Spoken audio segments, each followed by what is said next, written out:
السلام على أشرف الأنبياء والمرسلين سيدنا محمد وعلى آله وأصحابه ومن تبعهم بإحسان إلى يوم الدين وسلم تسليما كثيرا. أما بعد,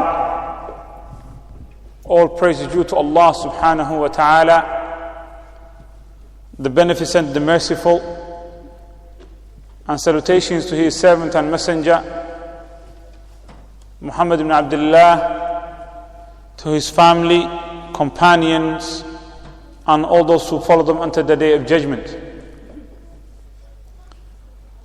My brothers and sisters in Islam, I ask Allah subhanahu wa ta'ala to make all our intentions for being here today and doing what we intend to do an act which is sincerely for his sake alone subhanahu wa ta'ala, as the Rasul sallallahu alayhi wa sallam informed us when he says إِنَّمَا الْأَعْمَالُ بِالنِّيَّاتِ, that all actions are by intention, وَإِنَّمَا لِكُلِّ امْرِئٍ مَّا نَوَى, and every individual will attain what he or she has intended. So I ask Allah subhanahu wa ta'ala to make my intention for doing what I am doing today and your intentions for being here an act which is for his sake alone, so that it becomes ibadah and that we all benefit bi'idhnillah from our actions. Yesterday we started the point of reflecting upon the verses that Allah subhanahu wa ta'ala speaks of Luqman alayhi salam with his son. Allah subhanahu wa ta'ala in his Quran mentions this great individual Luqman for a blessing that Allah subhanahu wa ta'ala bestowed upon him. And that blessing, Allah subhanahu wa ta'ala says, it's a hikmah. And in another place in the Quran, Allah subhanahu wa ta'ala tells us, وَمَنْ يُؤْتَ الْحِكْمَةَ فَقَدْ أُوتِيَ خَيْرًا كَثِيرًا. And whoever is given hikmah, wisdom, he has been given great amount of good. And here Luqman alayhi salam was given this. Allah subhanahu wa ta'ala says in ayah 12 in Surah Luqman, Allah informs us and he says, وَلَقَدْ آتَيْنَا اللُّقْمَانَ الْحِكْمَةِ. Verily, we have given Luqman the hikmah. And hikmah, as those of you who were here yesterday heard, Shaykh Abdul Rahman bin Sa'di in his tafsir explained, it means al-ilm bil-haq, knowledge in the deen, understanding the ahkam of Allah subhanahu wa ta'ala, understanding the secrets and the intentions behind the ahkam that Allah subhanahu wa ta'ala gives to his creation, whether they are commandments or prohibitions. Luqman alayhi salam had this understanding. Linguistically, hikmah means to put everything in its right place. Speaking at the right time, saying the right thing at the right time, doing the right thing at the right time, in the right order, in the right manner. A person who does something outside his right time, he doesn't have hikmah. He's not wise. If he says something at the wrong time or in the wrong manner, or the wrong situation, then it is not hikmah linguistically. So here Allah subhanahu wa ta'ala informs us that Luqman alayhi salam has been bestowed upon this great ni'mah. And Allah subhanahu wa ta'ala commands him, and he says, Anishkur lillah. So that he becomes grateful for this. And if he is grateful and he uses this ni'mah and the ways, the scholars they say the difference between shukr and hamd is that shukr is by the limbs. Shukr is done practically, while hamd, thanking, is done by the lisan, by the tongue. If you have been given ni'mah, whether that ni'mah is wealth, then you give hamd by saying Alhamdulillah Rabbil Alameen with your tongue. And you give shukr by spending it in that which pleases Allah subhanahu wa ta'ala, and what Allah subhanahu wa ta'ala had made halal for you and will bring you closer to Allah subhanahu wa ta'ala. If you want to give shukr in terms of the eyesight that Allah subhanahu wa ta'ala has given you, then you use it in that which pleases Allah subhanahu wa ta'ala. You look at in that which pleases Allah subhanahu wa ta'ala.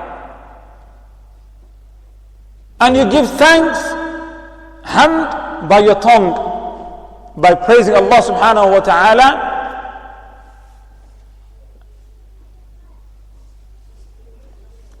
If you want to show shukr in terms of the children that Allah subhanahu wa ta'ala has bestowed upon you, then you bring them up and you use the children to serve Allah subhanahu wa ta'ala.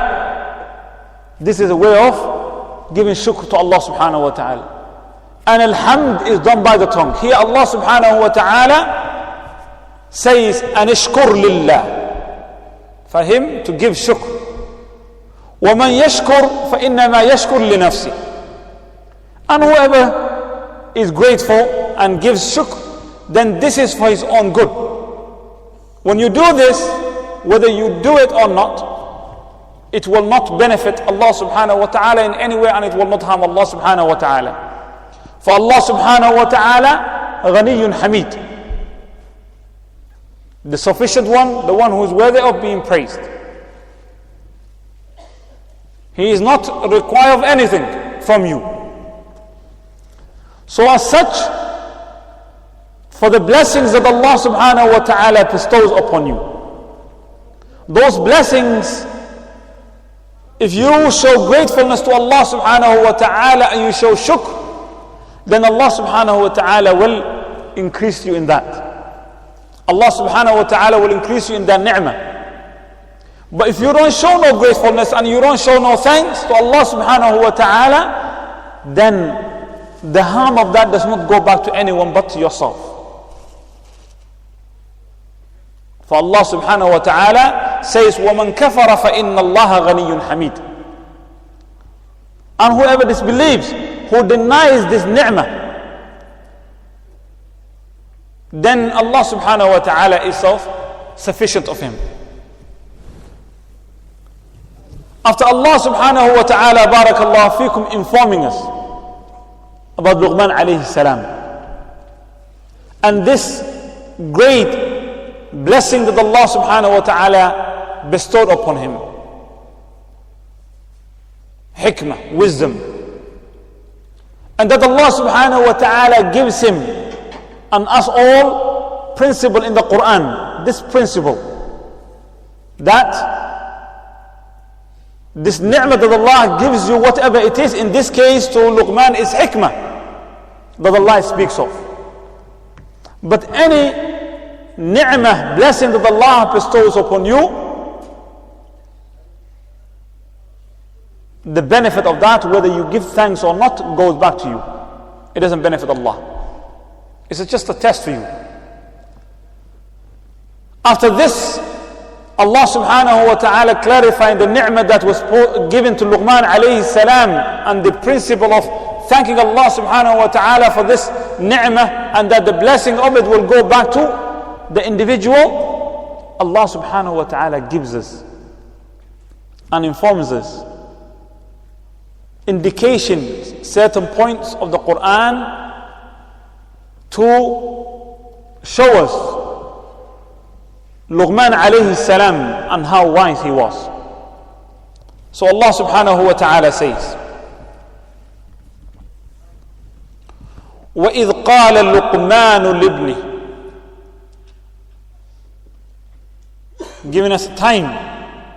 Luqman alayhi salam, when he said to his son, advising him, talking to him, teaching him and giving him tarbiyah.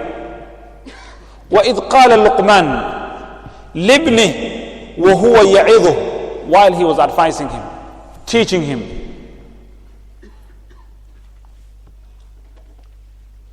Giving him tarbiyah.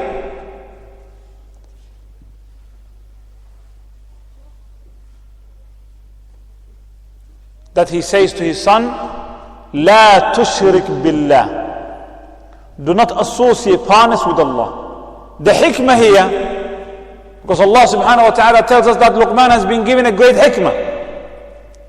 And now this ayah is showing us from his hikmah, alayhi salam Luqman, that he starts the tarbiyah of his child with tawheed. He started with tawheed. And quite a lot of the parents, those who understand even this, quite a lot of us do not understand. They do not understand this ni'mah or the importance of tawheed, or that it is the foundation of all matters. And as such, when they advise their children, unlike Luqman who was given hikmah, they would start their advice with worldly matters, secondary issues that are important: education, being truthful, being kind and respectful to the parents, listen to your elders, strive in school, be brave.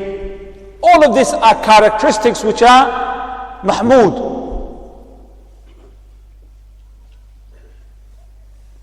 But quite a lot of us do not understand the importance that Tawheed has to these different characteristics. That a lot of these things that we just mentioned would not work unless Tawheed, the pinnacle of all matters, is corrected with the children. It's not going to work. Those of us who understand it would think that Tawheed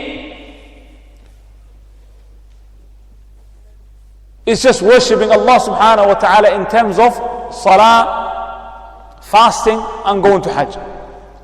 But we don't realize that worshipping Allah subhanahu wa ta'ala and that the right of Allah subhanahu wa ta'ala upon His servants is much more greater than that. When Luqman alayhi salam is saying to his son, Ya bunay, oh my son, la tushrik billah.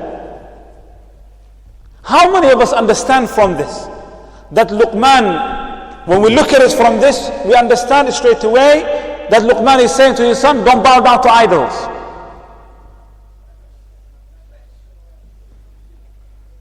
But how many people truly understand what Luqman is saying to his son here? Ya bunay, la tushrik billah.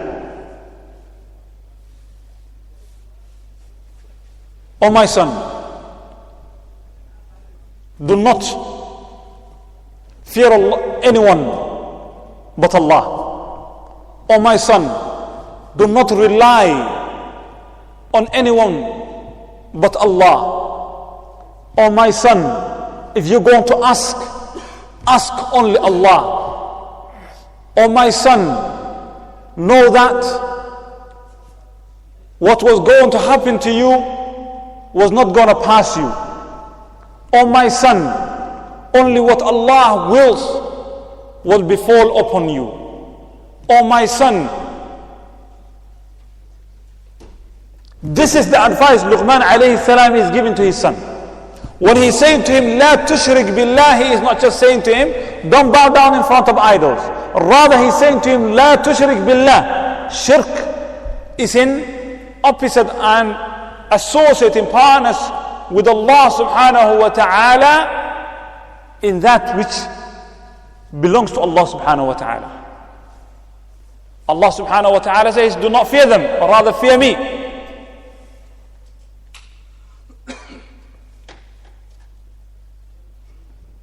Do not ask, rather ask me. And because of that, we repeat minimum of 17 times in the day when we stand in front of our Creator, Allah subhanahu wa ta'ala, we say, إِيَّاكَ نَعْبُدُ وَإِيَّاكَ نَسْتَعِينُ. You alone do we worship, and you alone do we seek for help. That Luqman alayhi salam is bestowing upon his son this great understanding of being a person who is strong, who only relies on Allah subhanahu wa ta'ala, and he says to him, Ya bunayya la tushrik billah. Do not associate partners with Allah. Why? And he says, and he continues, Inna shirka la dhulmun azim. Verily, because shirk is the greatest form of transgression. It is the greatest form of transgression. It is the only sin that Allah subhanahu wa ta'ala promises whoever dies upon it will not be forgiven. The only sin. How many parents understand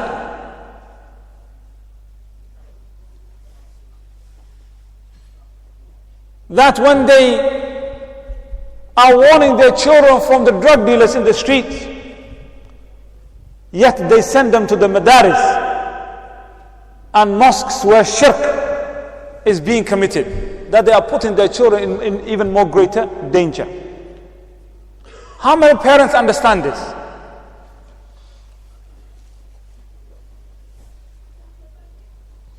That a person who is dealing drugs, committing murder, on the day of judgment he has committed a kabira min al-kabair, a sin of the major sins, and he will come in front of his Creator, and Allah subhanahu wa ta'ala, he is on tahta mashiyatillah. Allah will forgive him if he will subhanahu wa ta'ala, or punish him for that.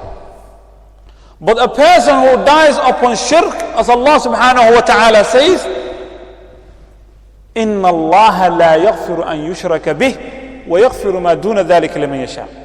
Allah does not forgive partners being associated with him. But other than that, Allah subhanahu wa ta'ala forgives whomever he wills. And as such, Allah subhanahu wa ta'ala warns his messenger as a warning to us all.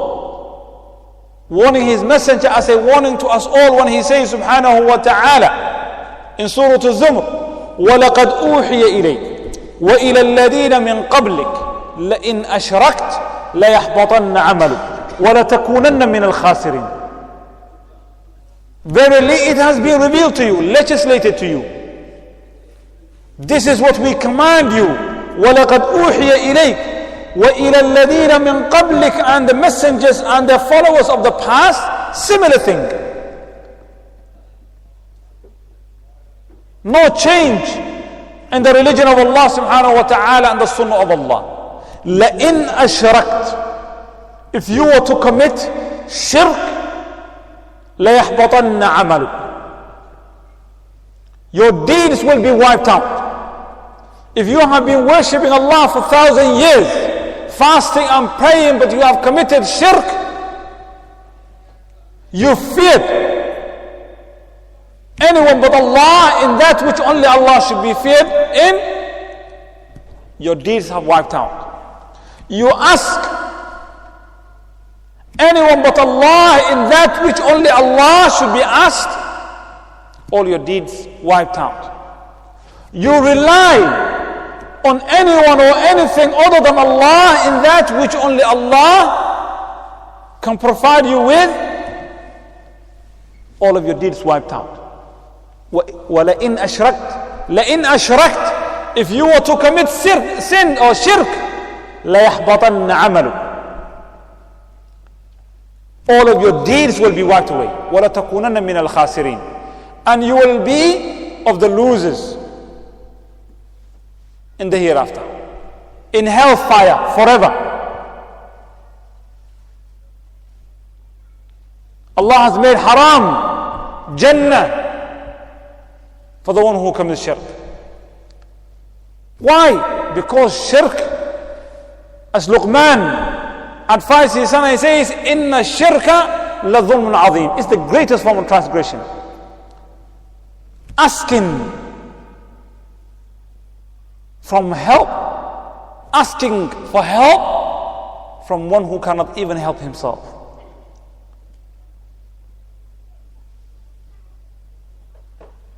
Once, one of the mashayikh was telling us, an individual was describing for him a scenario where they went to this soothsayer, fortune teller.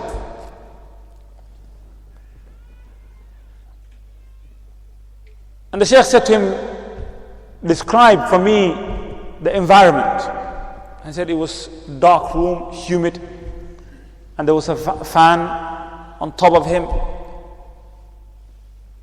and there was this dirty, and there was blood there, and he was reading things which we could not, written on language we could not understand. The Shaykh starts shaking his head, saying, Subhanallah. I mean, how ridiculous can you get sitting in front of someone asking for help from them, and they cannot even protect themselves from mere heat. They've got a fan on top of them. Where's the reflection? They've got a fan to cool him down. Where is the realization that this individual cannot even protect himself from mere heat, temperature?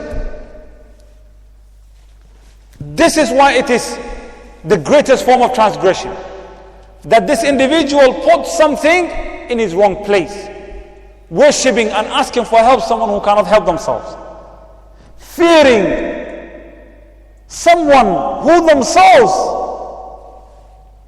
are fearing,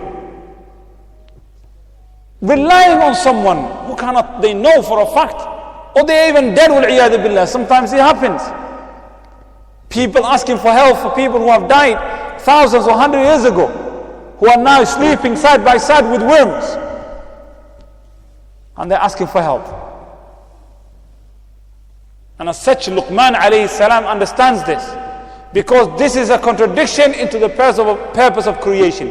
As Allah subhanahu wa ta'ala says, وَمَا خَلَقْتُ الْجِنَّ وَالْإِنسَ إِلَّا لِيَعْبُدُونَ I have not created man and jinn except to worship me. So when a person commits shirk, then he has transgressed against this purpose. And there is nothing more greater than that. It is the greatest sin any human being can commit. There is nothing worse than shirk. And because of that, Luqman alayhi salam understood that, because he has been given hikmah. And hikmah, as the Shaykh explained, is al-ilm bil-ahkam al-shara. He understood this. And because of the lack of understanding or lack of presence of hikmah in our lives, we see how we treat and we prioritize our daily lives in terms of whether it is how we speak to our children and what we speak to them about.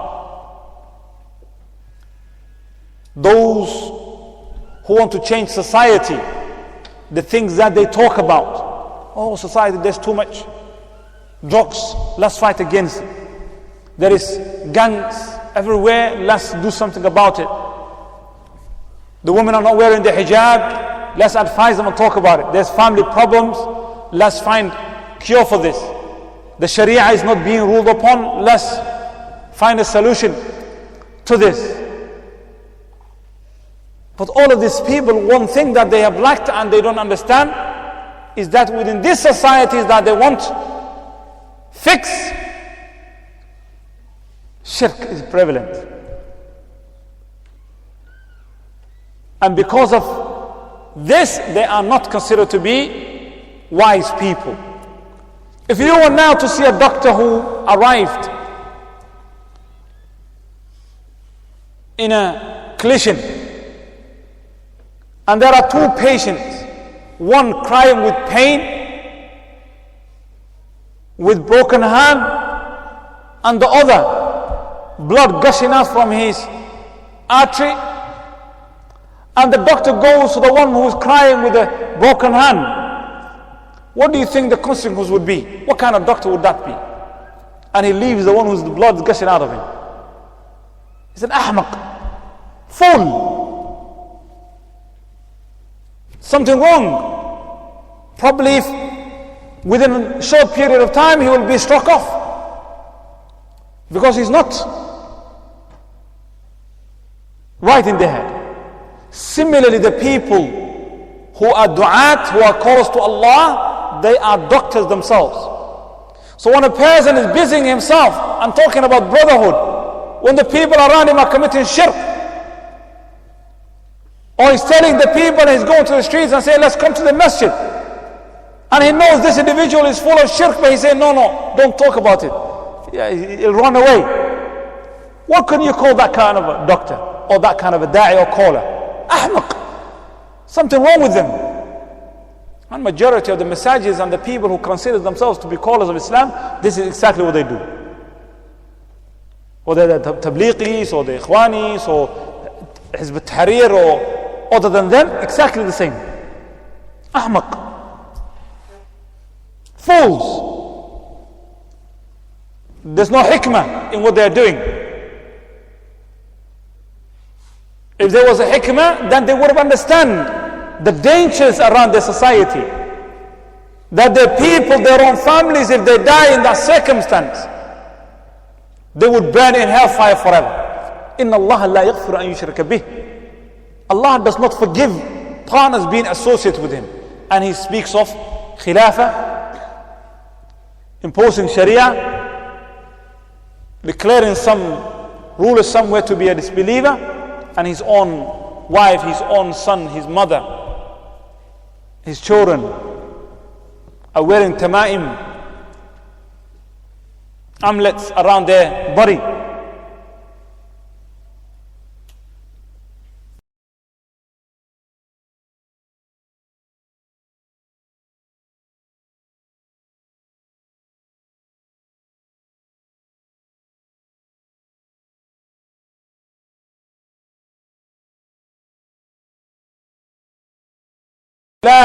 وإذ قال لقمان لابنه وهو يعظه يا بني لا تشرك بالله إن الشرك لظلم عظيم, to demonstrate how wise he is.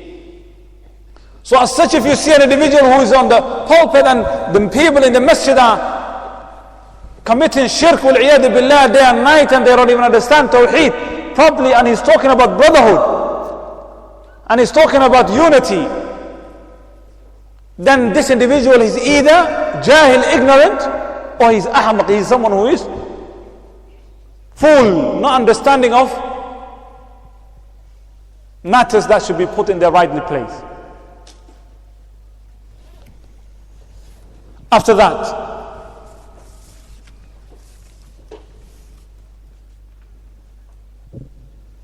Allah subhanahu wa ta'ala says, ووصينا الإنسان بوالديه. When Luqman alayhi salam mentioned the right of Allah subhanahu wa ta'ala, and that the right of Allah subhanahu wa ta'ala precedes all matters, Allah subhanahu wa ta'ala then tells us, and he says,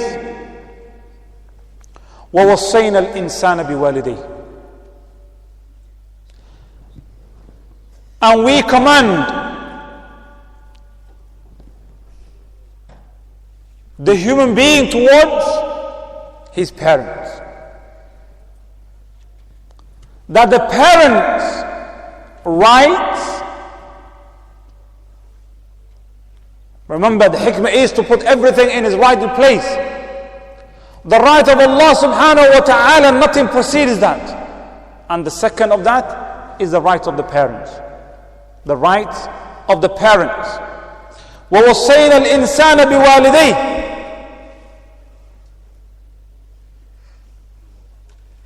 to be kind, to be respectful.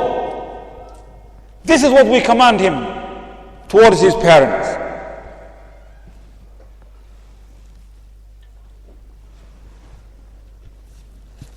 As Allah subhanahu wa ta'ala in another verse in Surah Al-Isra, He says, وَقَضَى رَبُّكَ, and your Lord has legislated, أَلَّا تَعْبُدُوا إِلَّا إِيَّهُ, that you don't worship anyone but Allah subhanahu wa ta'ala, that you come with tawheed.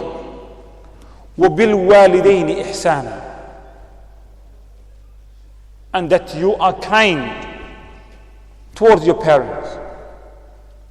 In this surah, Surah Luqman, Allah subhanahu wa ta'ala tells us the hikmah of Luqman, of putting the right of Allah subhanahu wa ta'ala before anything. And after that, وَوَصَّيْنَا الْإِنسَانَ بِوَالِدَيْهِ. Here Allah subhanahu wa ta'ala says, وَقَضَى رَبُّكَ, your Lord has legislated, has commanded you, أَلَّا تَعْبُدُوا إِلَّا إِيَّهُ, that you don't worship anyone but Him. وَبِالْوَالِدَيْنِ إِحْسَانًا, and that you are kind and respectful to your parents.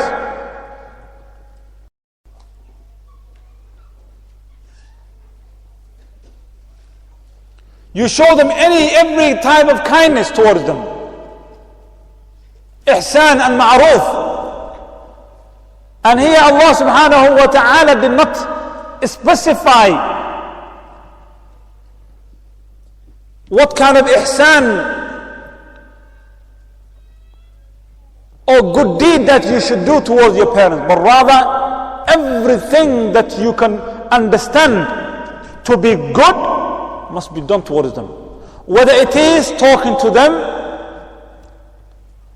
in a good manner, answering them in a good manner, physically the way that you look at them and you behave and you stand in front of them must be pleasing to them, must be ihsan.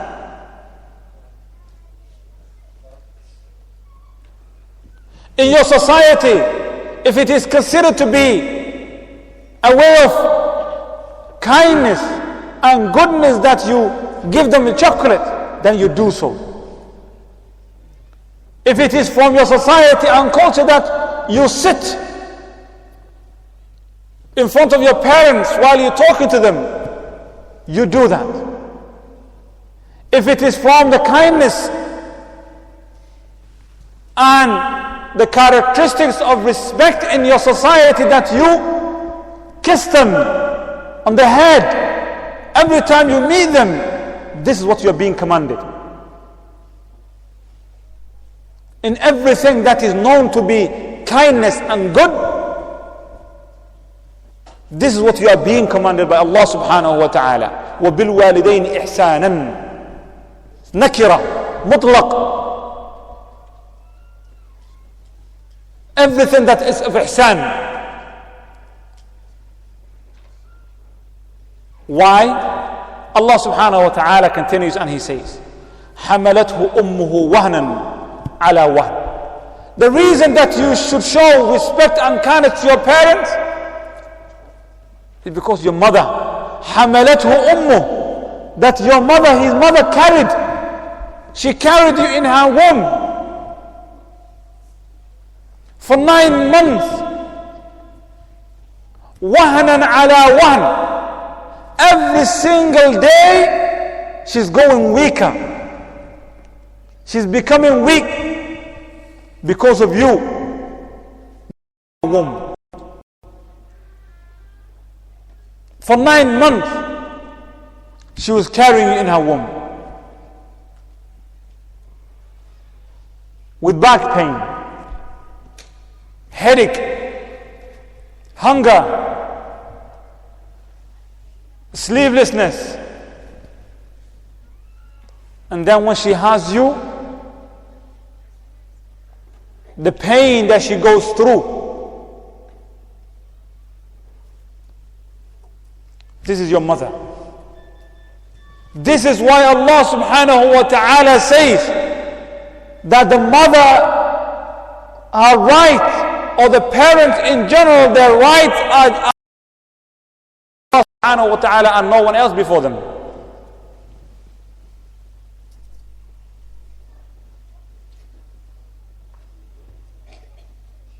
Why? Because his mother حملته أمه وهنا على وهن وفصاله في عامين.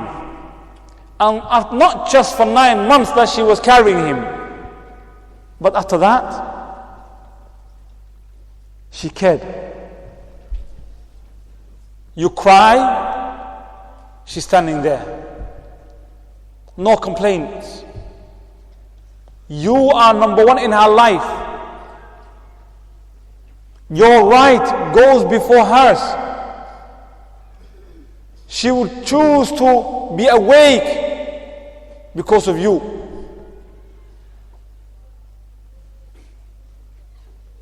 She would rather go hungry so that you can eat.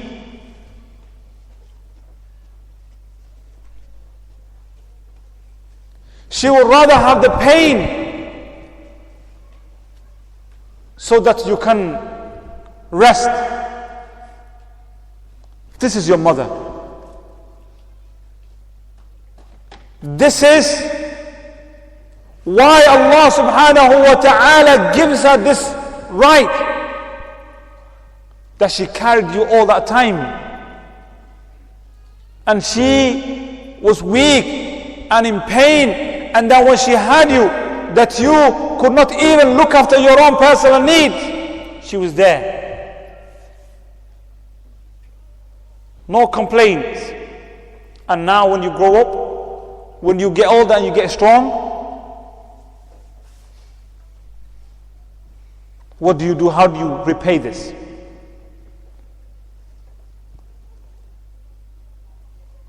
There is in the hadith of the story of Uwais al-Qarni, that is sahih, that the Rasul sallallahu alayhi wa sallam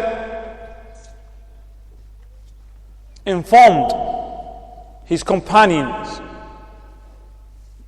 including Umar radiyallahu anhu, and he said to them, there will be a man called Uwais al-Qarni from Yemen. Look at this. That man, he had a skin condition, bars, that disfigured, and that he made dua to Allah subhanahu wa ta'ala, and Allah cured him, except a point on his body that is about the size of a penny. That is what is left of this condition on his skin. This individual named, the Rasul ﷺ is naming him, and the Rasul ﷺ never met him. Uwais al-Qarni from Yemen will come. When he comes, if you meet him, then ask him to ask for you to Allah subhanahu wa ta'ala to forgive you. Subhanallah. The Rasul sallallahu alayhi wa sallam is advising Umar radiyallahu anhu, who has been given glad tidings of Jannah, who was from the Ashara Mubashirin, of those 10 who were told in their lifetime that there will be of people of Jannah. Umar al-Faruq, the Rasul ﷺ is telling him, if you meet this individual called Uwais al-Qarni, ask him to ask Allah subhanahu wa ta'ala for you for forgiveness. After the Rasul sallallahu alayhi wa sallam passed away, every group Hujjaj that comes from Yemen, Umar radiyallahu anhu would be there and would be asking them, do you know of a man called Uwais al-Qarni? Is he with you? And they would reply, no, no, until one of the times someone said, yes, that man, he's in such a place, in the tent, Uwais al-Qarni. But why do you want him? They thought he was someone who is weak, poor, nothing, not to be mentioned, and not to be sought by Umar radiallahu anhu. Who is Uwais al-Qarni? What has he done?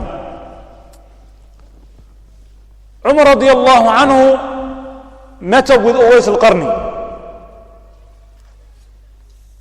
And he said to him, Ya Uwais, that the Rasul sallallahu alayhi wa sallam is asking, has told us and informed us to ask you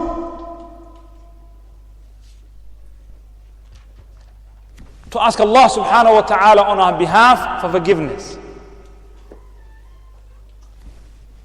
This man who was not even a companion, a Sahabi, what has he achieved?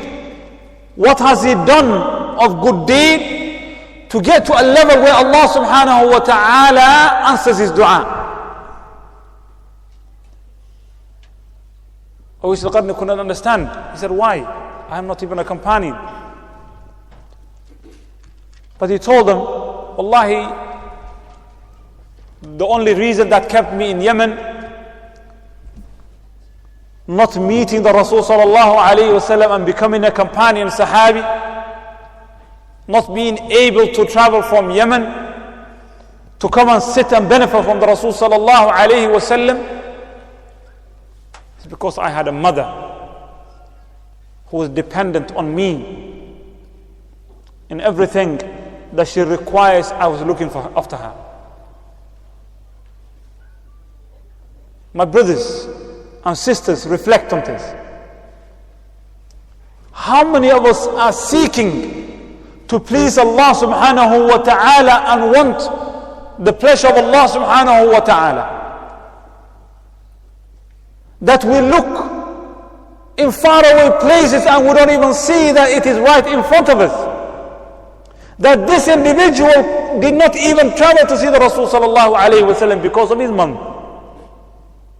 He did not become a companion, but rather than that being aid on him, Allah has raised him in rank, in status, in honor, that the companions would ask him to make dua for them. And you will find youngsters saying, oh, I want to travel, I'm going to learn the deen. Good. But their parents are in need of them. The mothers are crying. But he doesn't care. I'm going to Saudi, I'm going to Yemen, I'm going to this and that. But they can't see the headache and the heartache that they are causing to their parents. زُيِّنِ لَهُمْ سُوءَ أَعْمَالِهِمْ. The shaitan has beautified them. Beautified for them their actions. They think they're doing something right, but rather they're transgressing against Allah subhanahu wa ta'ala. Jannah, what we seek is there.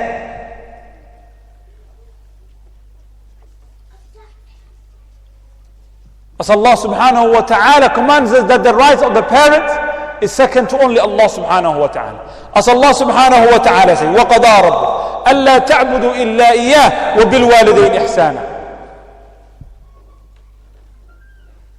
That your Lord has legislated for you, commanded you, that you don't worship anyone but Allah subhanahu wa ta'ala. And that you are kind to your parents. This is the hikmah of Luqman alayhi salam. That Allah subhanahu wa ta'ala informs us to put everything in their right place and not to just to run around like headless chicken, doing whatever our soul desires and actually thinking that we are doing right. We are following our desires and we actually convince ourselves that we are pleasing Allah.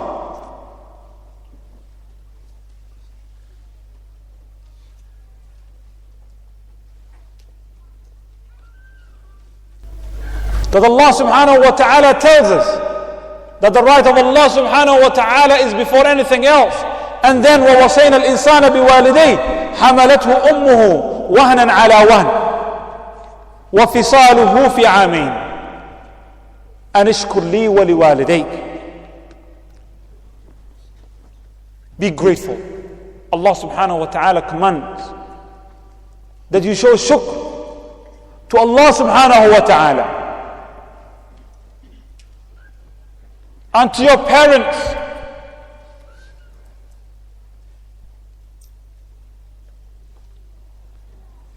And this again is another indication that, as the scholars say, Tawheed al-Rububiyyah يستلزم توحيد الألوهية. The Tawheed al-Rububiyyah entails and it leads to recognition of Tawheed al-Rububiyyah, leads to Tawheed al-Uluhiyyah. As Allah subhanahu wa ta'ala says, يا أيها الناس اعبدوا ربكم الذي خلقكم من نفس واحدة. Because Allah subhanahu wa ta'ala created you, He's got the right to be worshipped. Because He subhanahu wa ta'ala, He is your provider, the one who gives you the rizq. He's got the right to be thanked and worshipped. And as such, if anyone has rights upon you because of the ihsan and the khair that they do for you, then it would be your parents. As Allah subhanahu wa ta'ala says, أَنِ اشْكُرْ لِي وَلِوَالِدَيْكَ إِلَيَّ الْمَصِيرُ. Be grateful, show shukr to me and to your parents,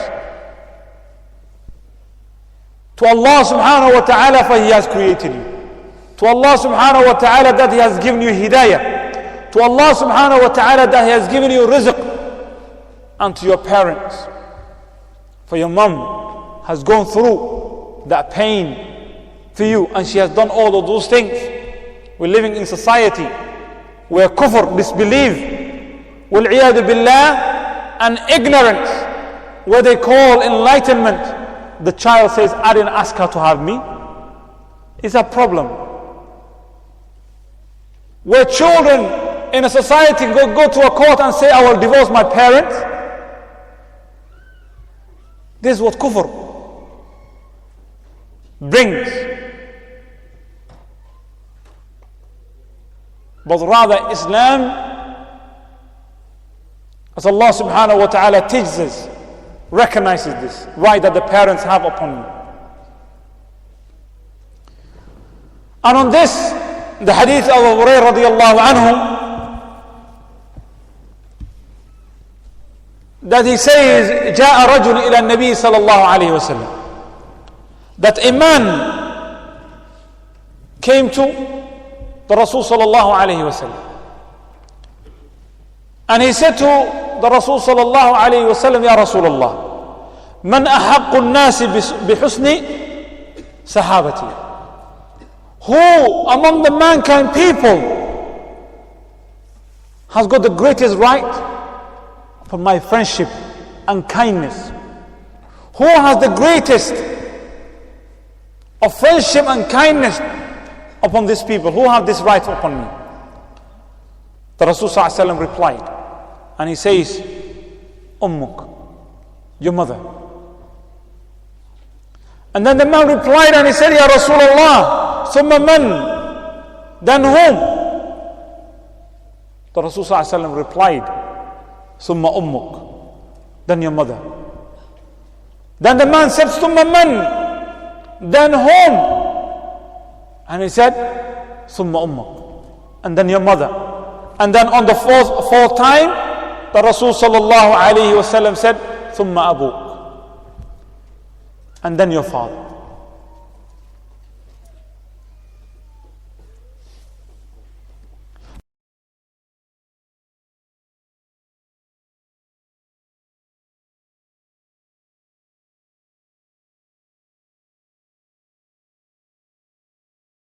You show kindness and respect.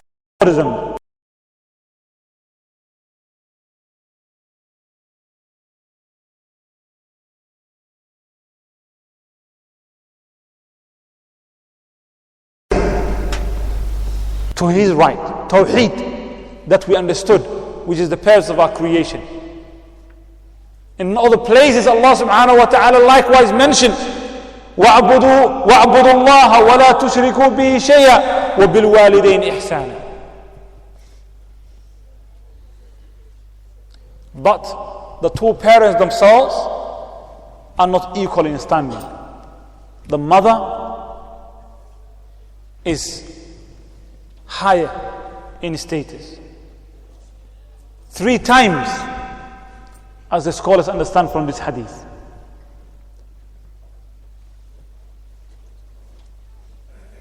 And then Allah subhanahu wa ta'ala says, وَإِن جَاهَدَاكَ على أن تشرك بي ما ليس لك به علم. And if they strive, وَإِن جَاهَدَاكَ, and if they were to strive,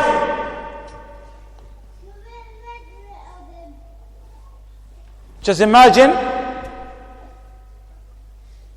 Allah subhanahu wa ta'ala here commands kindness and respect to the parents, mutlaq, no matter who they are, where they are, or the kind of personality, that the rights of the parents is a must, that you cannot choose whether to give or not, or how you give. It's a right that Allah subhanahu wa ta'ala has given them. Respect towards them, ihsanan. And Allah subhanahu wa ta'ala says, وَإِن جَاهَدَا, and if they were to strive, if your parents were not people who were upon the deen, whether they were disbelievers or whether they were people who were sinners, وَإِن جَاهَدَاكَ, and if they were to strive, عَلَىٰ أَن تُشْرِكَ بِي مَا لَيْسَ لَكَ بِهِ عِلْمٍ, that you associate partners with Allah subhanahu wa ta'ala, that you commit something that is displeasing to Allah subhanahu wa ta'ala, then in this case, فَلَا تُطِعْهُمَا, do not obey them. Do not obey them.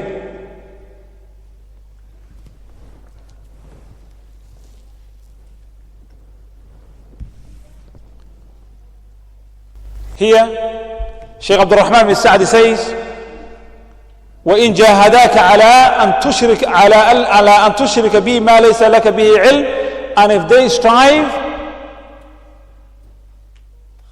they strive in making you commit shirk against Allah subhanahu wa ta'ala, Allah did not say then, فَعُقْهُمَا, that you become a person who is transgressor against his parents. Even, look at this, barakallahu feekum, brothers and sisters. Even if the parents goes to the extent that they order the child to commit shirk against Allah, look at this, to that extent, and shirk, as we spoke of, it is the greatest sin that can be committed against Allah subhanahu wa ta'ala. If a parent goes to that extent, not that they tell the daughter, don't wear the hijab, leave the jilbab, or they tell you not to grow the beard, don't go to the masjid. No, what is being talked about, Allah subhanahu wa ta'ala mentions that the parents striving in making the child commit shirk against Allah. Allah subhanahu wa ta'ala says, فَلَا تُطِعْهُمَا.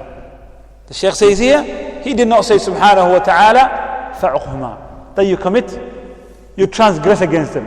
Rather, Allah subhanahu wa ta'ala says, فَلَا تُطِعْهُمَا, don't obey them. But what? Their right upon you is not diminished by their behavior, by their action. Their right on you in what they are doing against you is not diminished by the behavior of them ordering shirk against you. Rather, that right continues while they commit and ask you to commit shirk. Still, they are your parents. You don't raise your voice You don't talk to them disrespectfully. You don't turn your back towards them. Let alone saying something which is filth. Rather, you become steadfast and you continue, because for you, when you believe in Allah subhanahu wa ta'ala, it is from part of your belief that you please Allah, and you please Allah by giving Allah His right, and among the rights of Allah is that you're respectful to your parents. That you are respectful to your parents. That you hear certain younger brothers, oh, my parents are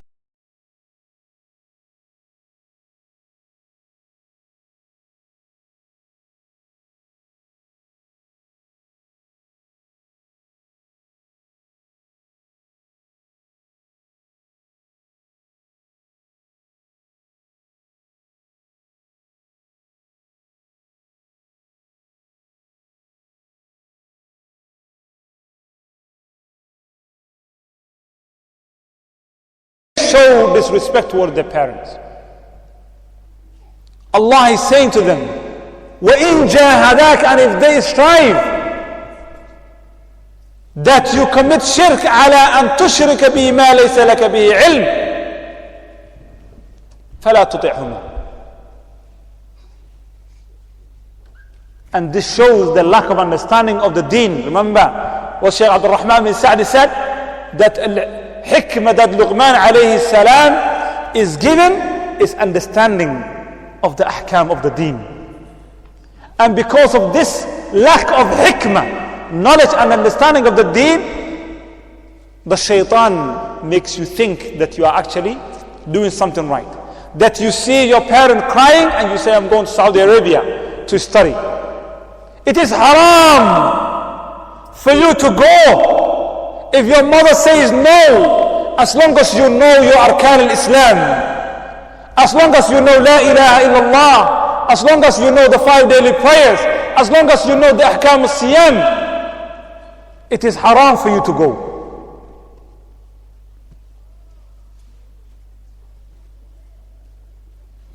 People don't understand this. Let alone go into a muhadara somewhere in another city. And because of this lack of understanding and lack of wisdom, we see children going to Syria, to places of fitan, participating in evil. The shaitan beautifying their actions to them. They think they are doing something which is right. Recently, one of the parents in Saudi Arabia is speaking to their son who was in Syria on a phone call.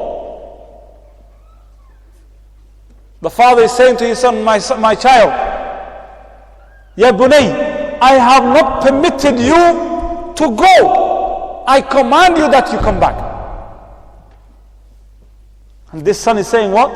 Oh, my father, now I have oath of allegiance, bay'ah on my neck to Ayman al-Zawahiri. I've given oath of allegiance to Al-Qaeda. I cannot.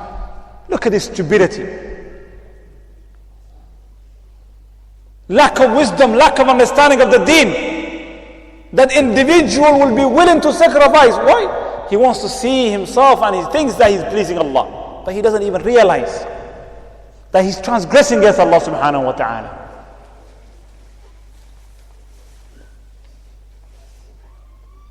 And as Shaykh Fawzan Hafidahullah says, this individual who does this, he's not on fi sabilillah. And if he dies in that sin, then we fear for him in the hereafter.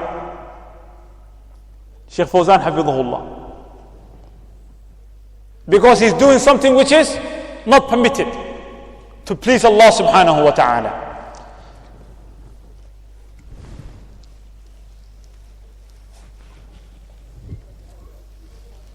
Allah subhanahu wa ta'ala continues this. فَلَا تُطِعْهُمَا, do not obey them. وَصَاحِبُهُمَا فِي الدُّنْيَا مَعْرُوفًا, and that their friend, the one who supposed to be kind to them.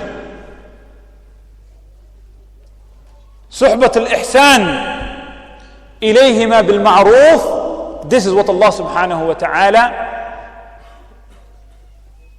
commands.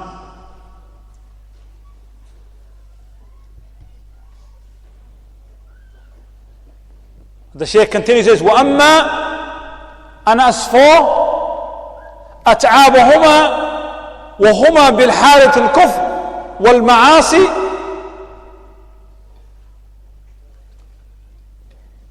Rather, you continue, you become kind, you become respectful, and you show every kindness possible, but you don't obey them in the transgressions against Allah subhanahu wa ta'ala. لا طاعة لمخلوق في معصية الله. This is another principle that we take from this, that there is no obedience to the created when it comes to the disobedience of the Creator. That if the parents ask you to disobey Allah, the right of Allah overrides the right of the parents. If the parents ask you to leave the hijab, you don't obey them. If the parents advise you and they tell you not to pray in the masjid, you don't pray, you don't obey. If the parents advise you, وَالْعِيَاذُ بِاللَّهِ, even much more greater than that, there is no obedience in that. But even with all of that, their right as a parent still continues. You must fulfill and give them their rights.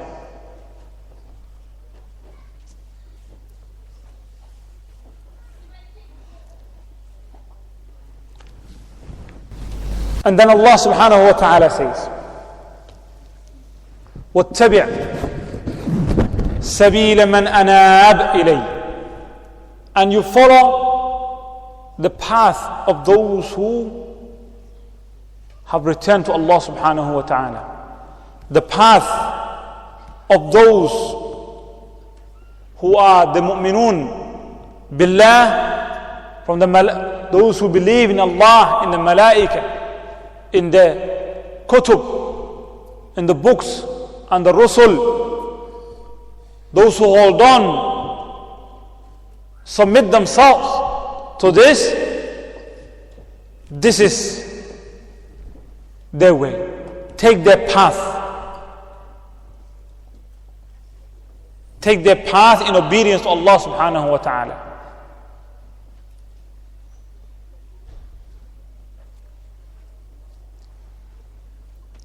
And then Allah subhanahu wa ta'ala informs us at the end of the ayah, and He says, ثُمَّ إِلَيَّ مَرْجِعُكُمْ فَأُنَبِّئُكُمْ بِمَا كُنْتُمْ تَعْمَلُونَ. And then you return to me.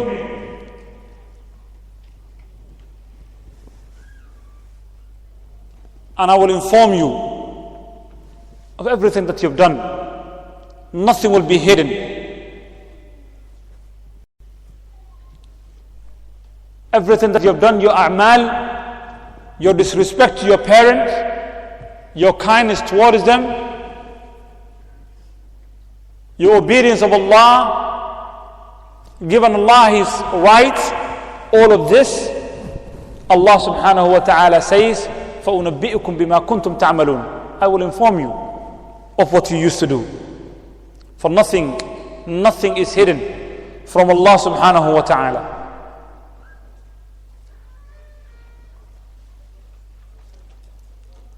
Then Luqman alayhi salam continues to speak to his son, and he says, Ya bunay, O my son, إنها إن تكن مثقال حبة من خردل. If there was the smallest of matter, of grain, فتكن في صخرة, and that it was hidden in the middle of a rock, in the middle of a rock, the smallest of grain, in the middle of a rock, أو في السماوات, or is in anywhere in the heavens, أو في الأرض, or anywhere on earth,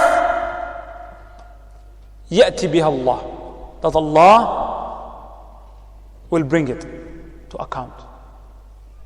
Smallest. For nothing is hidden from Allah subhanahu wa ta'ala, because Allah subhanahu wa ta'ala, inna Allah,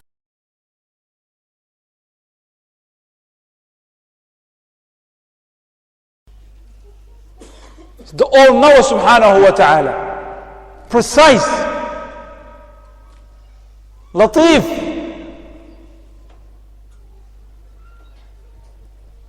subhanahu wa ta'ala.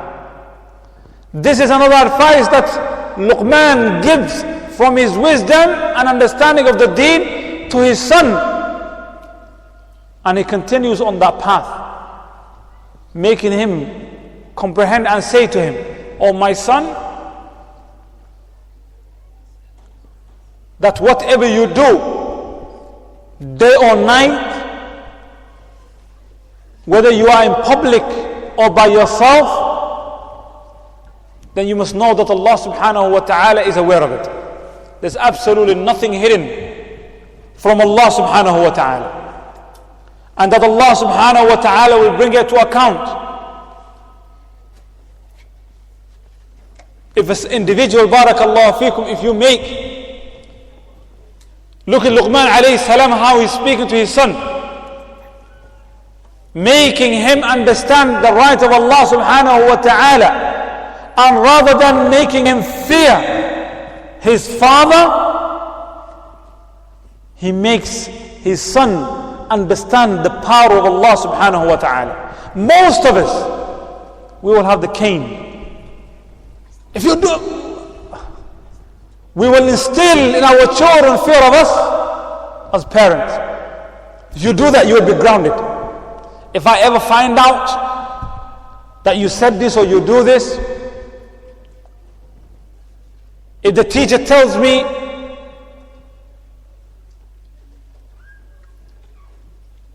this is what the children are brought up with. But Luqman alayhi salam, rather than teaching his child this way, he informs of that Allah subhanahu wa ta'ala is the one who is aware of all of this. Allah is the one who is watching him, and he will bring him to account. And a child who believes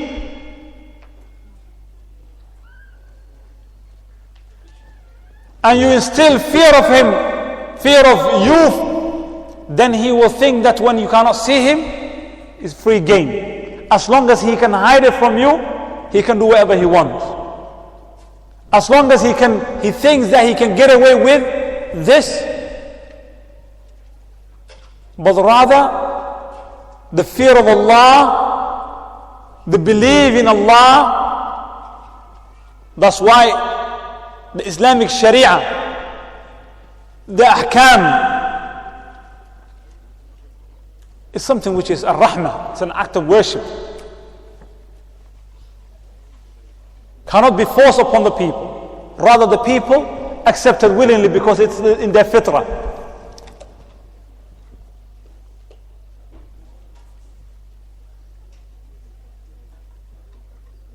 I remember recently, one of the teachers told the children, be careful, there's CCTV in the masjid, in the madrasa, we're watching you. Wherever you do, if you go to the kitchen, to the hallways, stand outside, I'm watching, I know what you're doing. So the children, while they're in the masjid, they're very careful, looking at the corners that there could be a camera.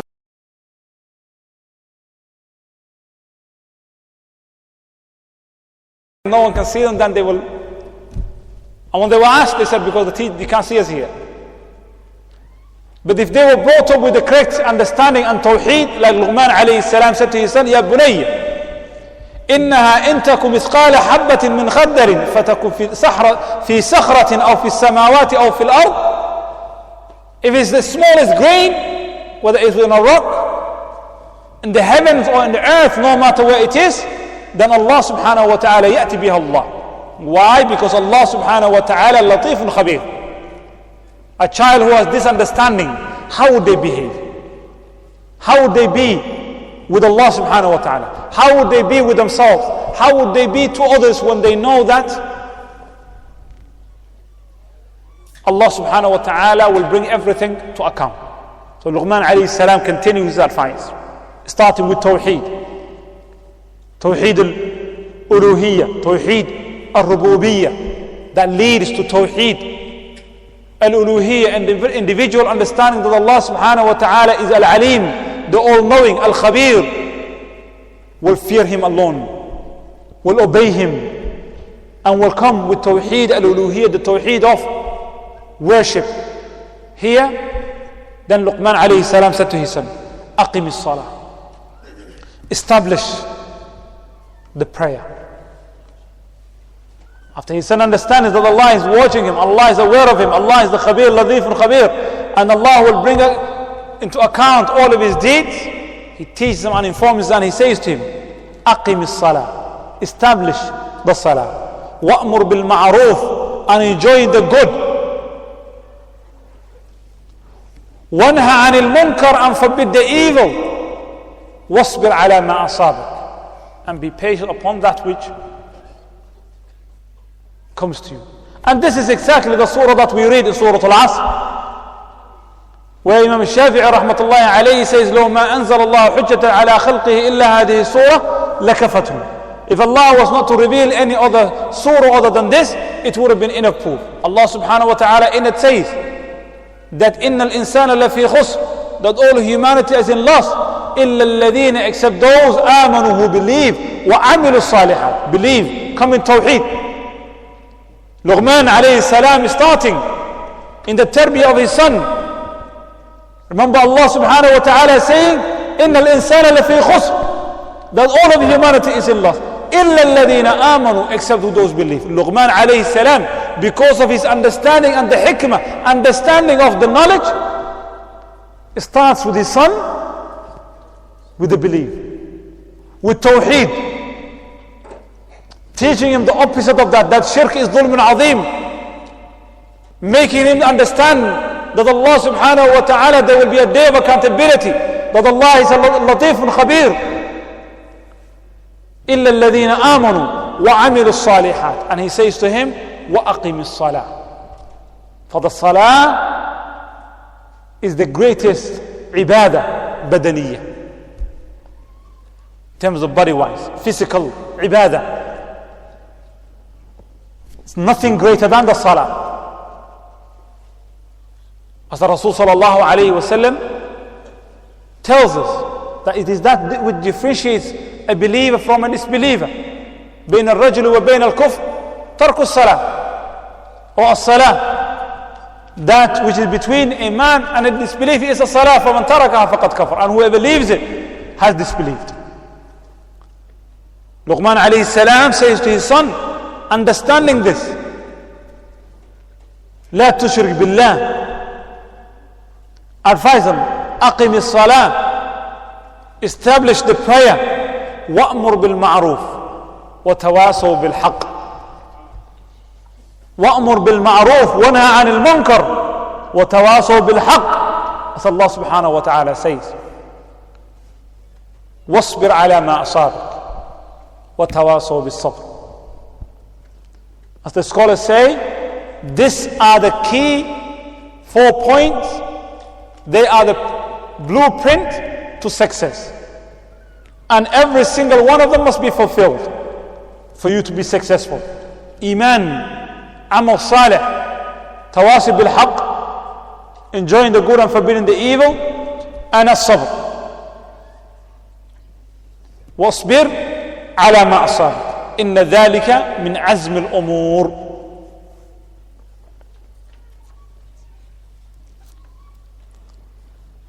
When Luqman alayhi salam started his advice to his son to the rights of Allah subhanahu wa ta'ala, the rights of the parent, that the child prays, that he enjoys the good, and enjoying the good and forbidding the evil requires basira, with ilm. Individual knowing what he's calling to and what he's forbidding. And in this, Luqman is teaching his son to know the ahkam of Allah subhanahu wa ta'ala, the deen of Allah subhanahu wa ta'ala. He's not sending his son and saying, go and forbid the evil, for not understanding what evil is all about. But rather, forbid the evil that you have been taught, that you know that this is a transgressing against Allah subhanahu wa ta'ala. Enjoying the good that you know is good and is pleasing to Allah subhanahu wa ta'ala. As the Rasul sallallahu alayhi wa sallam, as Allah subhanahu wa ta'ala said, قُلْ هَذِهِ سَبِيلِي, say this is my way. أَدْعُو إِلَى اللَّهِ, I call to Allah. عَلَى بَصِيرَةٍ, with knowledge.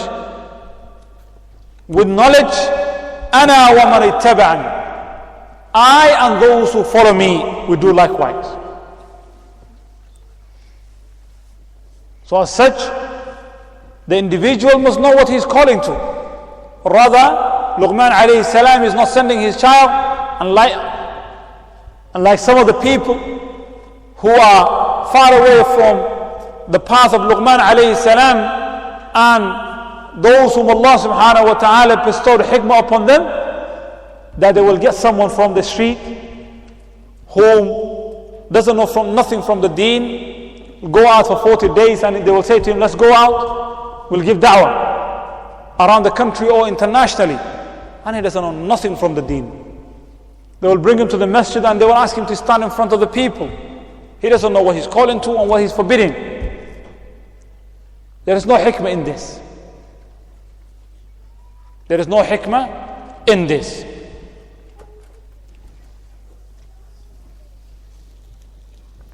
And then Luqman alayhi salam said to his son,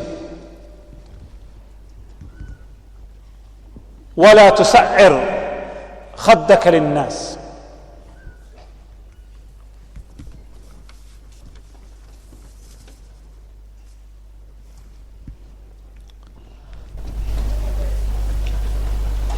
and do not belittle the people.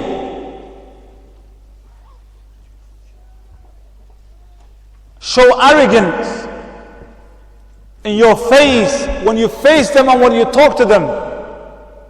Rather, it must be with tarbiyah, not with takabbur, pride that you think that you are better. This is not a way of a person of understanding. Rather, this is people of desires, people of bid'ah. That if an individual truly understood the deen and had the hikmah, he would understand he's got nothing to feel happy about, to be arrogant about. And as such, Imam Hasan al-Basri rahmatullahi alayhi, when he says that I met 70 of the companions of the Rasul sallallahu alayhi wa sallam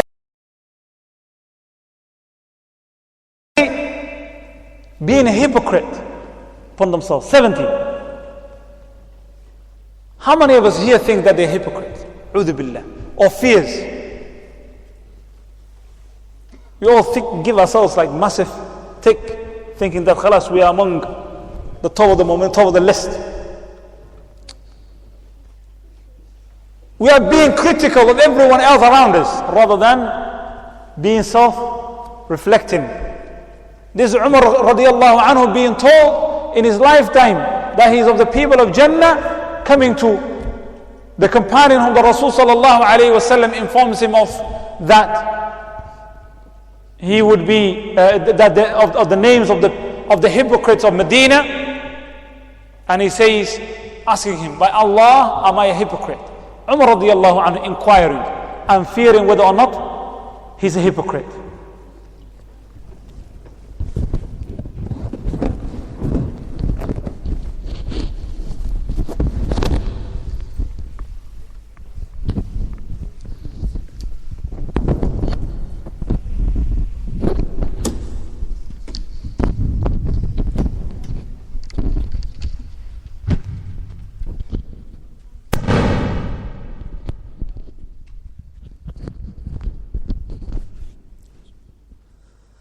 الله أكبر الله أكبر الله أكبر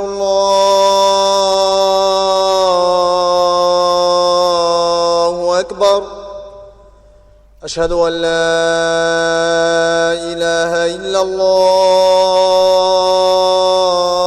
الله أشهد أن لا إله إلا الله أشهد أن محمد رسول الله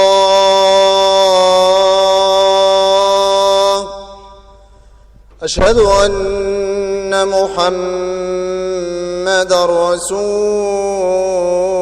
الله حي على الصلاة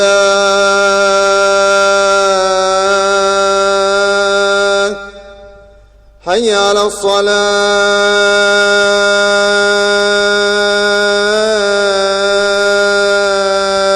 الصلاة حي على الفلاح حي على الفلاح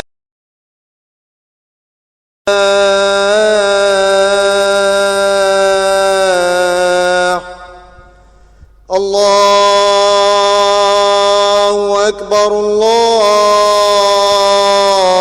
الله أكبر لا إله إلا الله.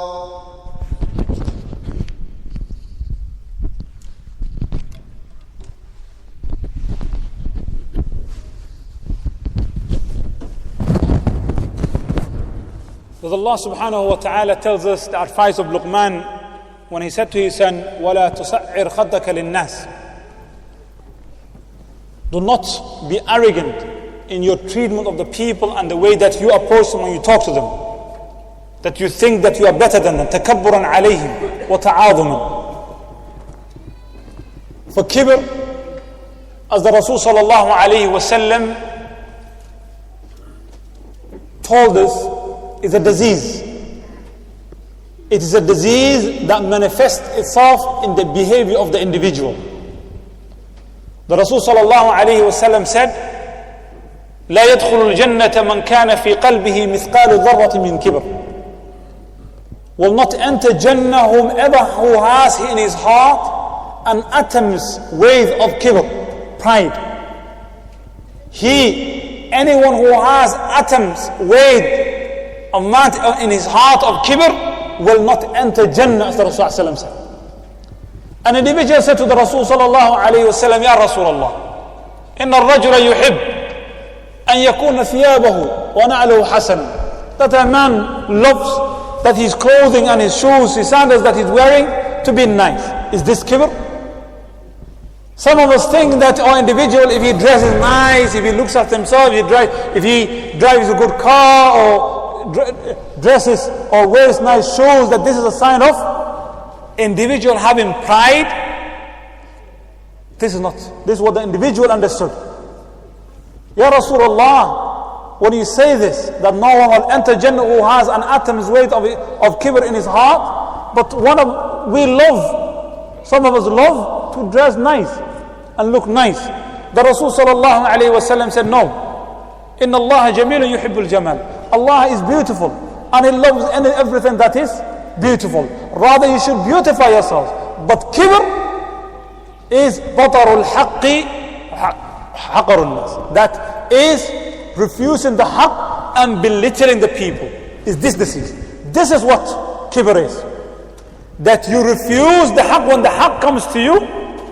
That you look at the individual who is saying it. The individual who is saying it and you think, oh, I've got more knowledge. I've graduated from universities. I know more Arabic. I understand the Quran. I've memorized the Quran more. I'm older in age. He's new to Islam. I preceded in Islam before him. I am older than him in age. These are all signs of arrogance.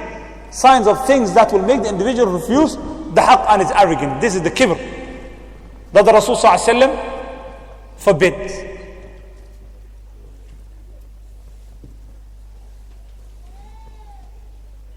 And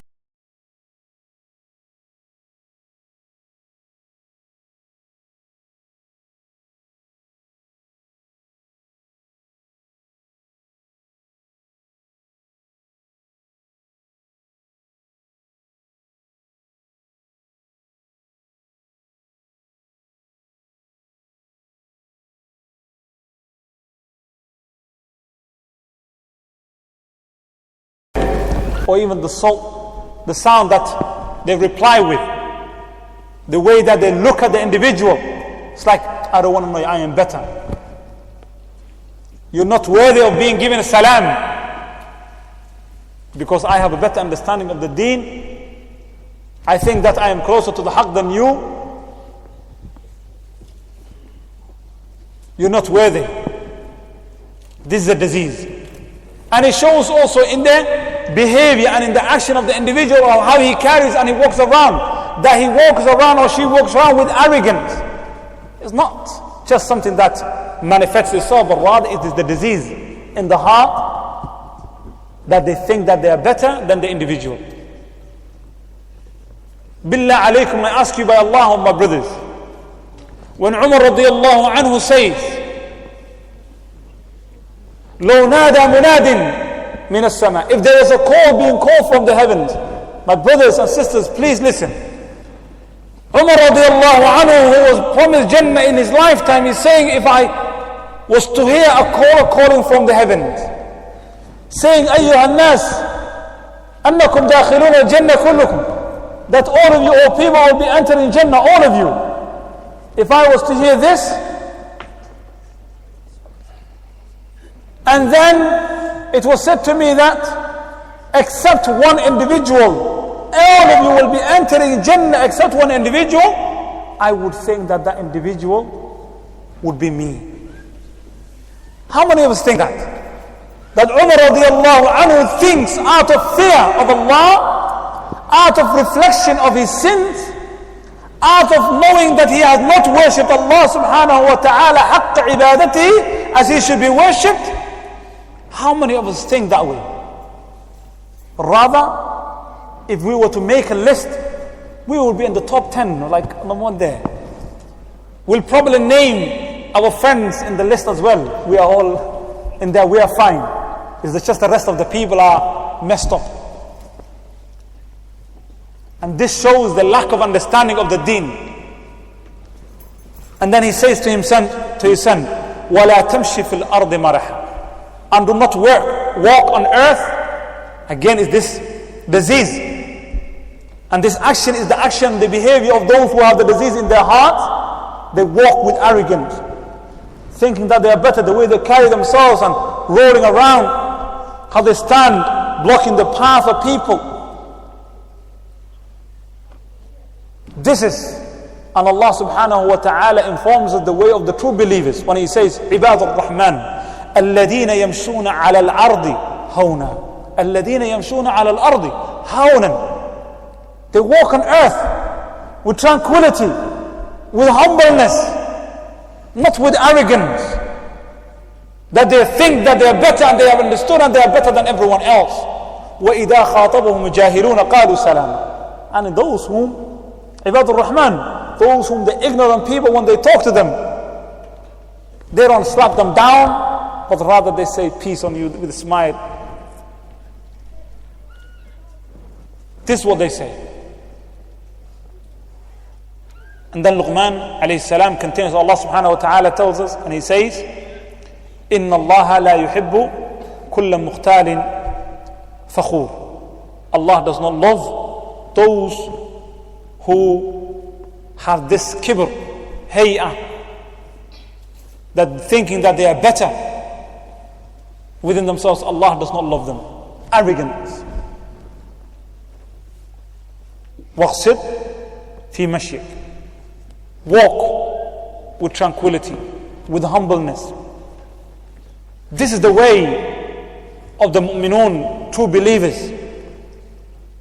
While those who have the disease in their hearts, they walk with arrogance. And when we say with arrogance, it's not just the walk, but rather they walk it because they think they are better. They somehow have reached a level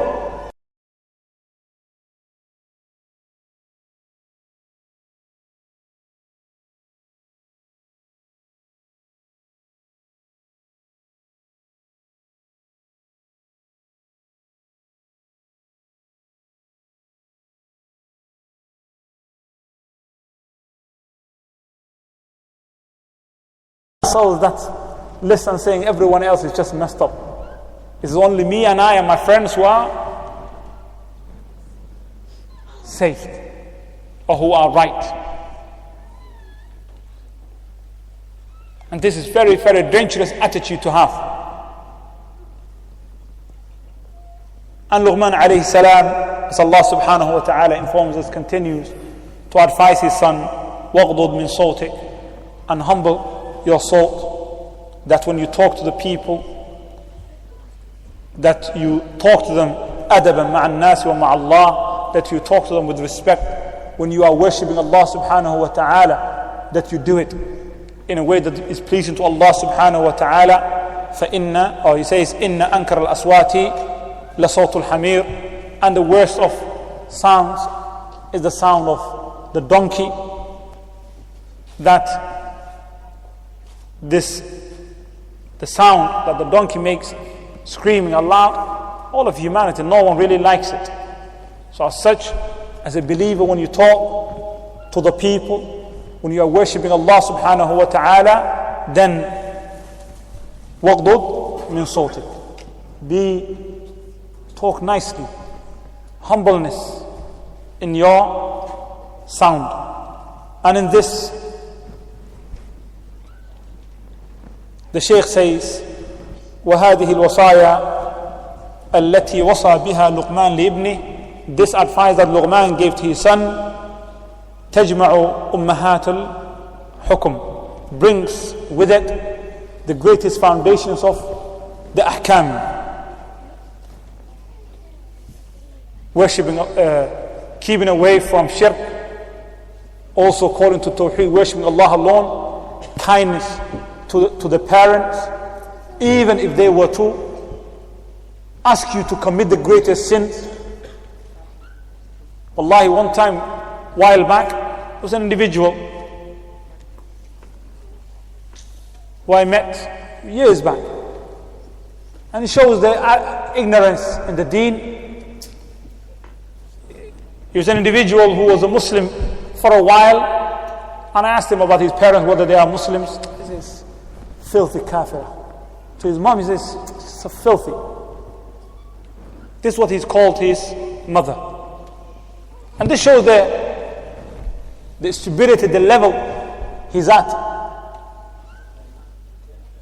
And as such, Allah subhanahu wa ta'ala tells us here and commands us that this right continues even if they were to ask you to transgress against Allah subhanahu wa ta'ala. And the Shaykh says, وَهَذَا يَدُلُّ عَلَى مَا ذَكَرْنَا فِي التَّفْسِيرِ الْحِكْمَةِ.